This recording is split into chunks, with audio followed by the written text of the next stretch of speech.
E aí pessoal, tudo bem? Aqui é o Douglas.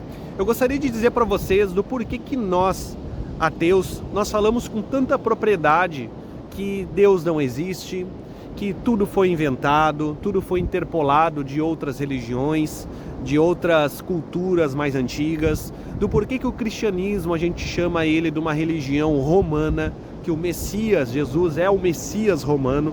Por que nós falamos essas coisas? Nós simplesmente estamos sendo herege, nós somos luciferianos, nós somos pessoas que o diabo está no nosso ouvido falando um monte de baboseira, ou a gente simplesmente tem argumentos válidos para apresentar para vocês e fazer vocês refletir um pouquinho se realmente a história é como contam para vocês. O que vocês têm que entender é que a Bíblia que você conhece hoje são dois textos que tem ali dentro, tá bom?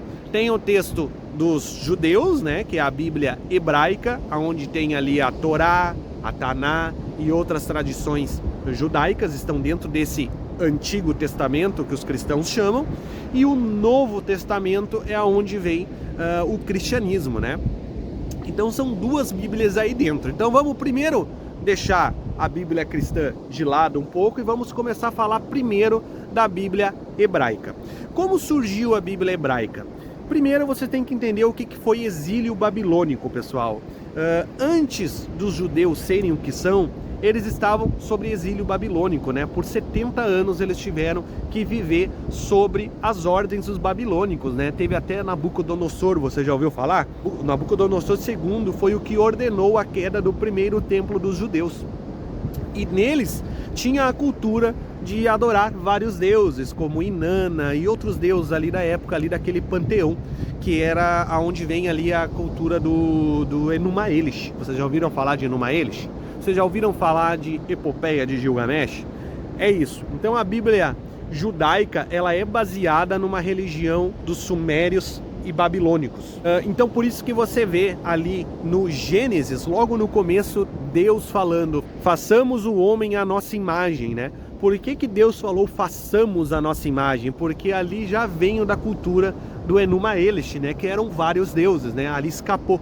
Ali, né, eles não puderam editar depois, já estava escrito, né? Não pode mudar, mas escaparam ali sem querer.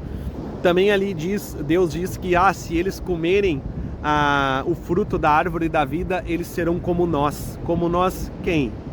Claro que o cristão vai dizer que Deus estava se referindo ali também com Jesus e o Espírito Santo, mas não, pessoal.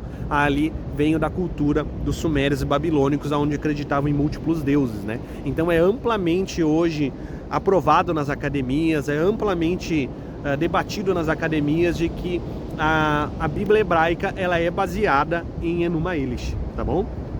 Aonde vem ali da cultura dos sumérios e babilônicos. E o cristianismo, pessoal, ele foi ser criado muito depois da queda do segundo templo, que foi os romanos que destruíram, tá? Então os judeus tiveram o primeiro templo destruído por Nabucodonosor, pelos babilônios, e depois tiveram o segundo templo destruído pelos romanos.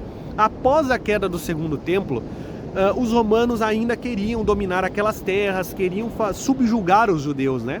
Então criaram uma nova religião chamada cristianismo, né? Aonde trouxeram uma nova Bíblia e apresentaram para os judeus falando: tá aqui o Messias de vocês, ele ensinou que vocês têm que dar a cara a tapa, se derem um lado você ofereça o outro.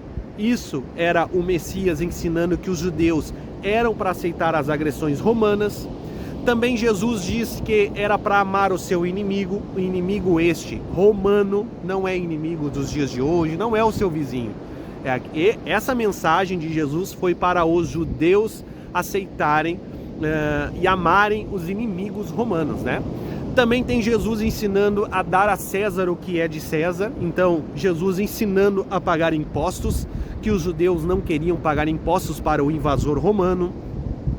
Teve ali Jesus amaldiçoando a figueira, que é um símbolo do judaísmo, né? Tem Jesus falando para não lutar por suas terras e não acumular tesouro, porque a traça e a ferrugem tudo consomem, que era para os judeus não lutarem por suas terras e esperar a nova Jerusalém, que supostamente estaria no céu.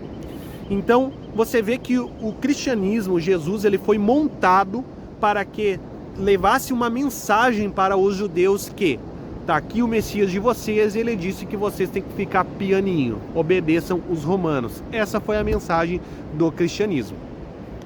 Os judeus, obviamente, leram isso e falaram: não, o nosso Messias não bate com isso, jamais ele iria fazer isso. Ele vai ser um rei, ele vai nos libertar, ele vai reunir todos os povos do mundo em Jerusalém. Jesus fez isso? Não, Jesus, na verdade, muito pelo contrário. Os judeus ficaram dispersos no mundo todo depois do cristianismo, né? Então, os judeus não aceitaram. Fora que Jesus também trouxe muitos poderes sobrenaturais junto com ele, né? Como, por exemplo, sair voando nos céus de Jerusalém, também ali andar sobre as águas, transformar água em vinho, ressuscitar. Esse tipo de coisa não bate com as profecias que os judeus escreveram lá no seu livro, né? Não bate com as profecias messiânicas que eles tanto aguardam, então não funcionou. Simplesmente os gregos e romanos criaram essa religião.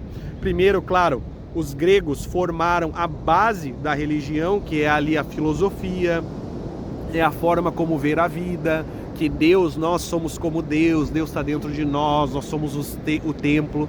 Como Jesus fala, ele fala como um filósofo e esse tipo de coisa. Então isso trouxe essa bagagem filosófica. E aí os romanos pegaram isso, colocaram dentro do culto a Mitra e transformaram em cristianismo. Então nós ateus conseguimos compreender e entender que ambas as Bíblias, tanto a judaica é uma cópia de sumérios e babilônicos, e a Bíblia cristã é uma criação de gregos e romanos. Depois juntaram as duas e apresentaram para o mundo, dizendo que é a Bíblia judaico-cristã. Só que existem vários problemas nessa Bíblia, né, que nós ateus identificamos, como pode um Deus onipresente, onisciente, que está em todos os lugares, esse Deus ele não salvar uma criança que está sendo abusada, uma criança que está sendo violentada? Como pode um Deus deixar tanta dor e morte desnecessária acontecendo no mundo?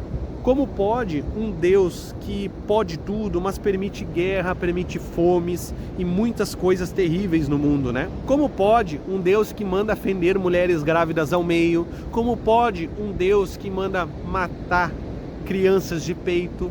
Como pode um Deus que faz aquilo que fez com Jó, que era um homem temente? Como pode um Deus que é onisciente, mas ele precisa fazer esse teste com Jó, né? Ou ele precisa descer dos céus para ver o que estava acontecendo ali na Torre de Babel? Como pode um Deus que permite que duas ursas fulminem 42 crianças ou jovens, como você quiser, como você preferir?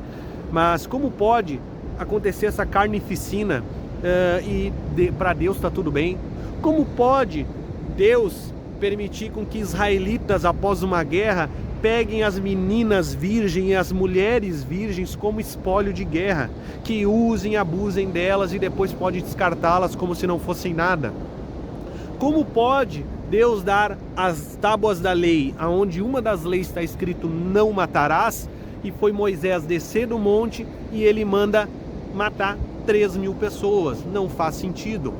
Como pode, na mesmas tábuas da lei está escrito não roubarás, mas permitiu que os hebreus ficassem com as riquezas dos faraós, roubassem as riquezas dos faraós e levassem junto com eles? Todas essas contradições, tudo isso faz com que nós ateus olhamos isso e falamos: tem coisa errada aí. Tem muita gente que escreveu essa Bíblia com interesse político, com interesse de poder, com interesse financeiro, né? Gente querendo ganhar dinheiro, querendo se perpetuar no poder com essas religiões. Então nós ateus conseguimos identificar isso, e é por isso que nós somos ateus. Do começo ao fim, essa religião ela é muito facilmente desmantelada quando você olha o contexto histórico cultural. Então é isso, pessoal, espero que vocês tenham gostado do vídeo. Deixe seu curtir, deixe seu comentário. Muito obrigado, valeu!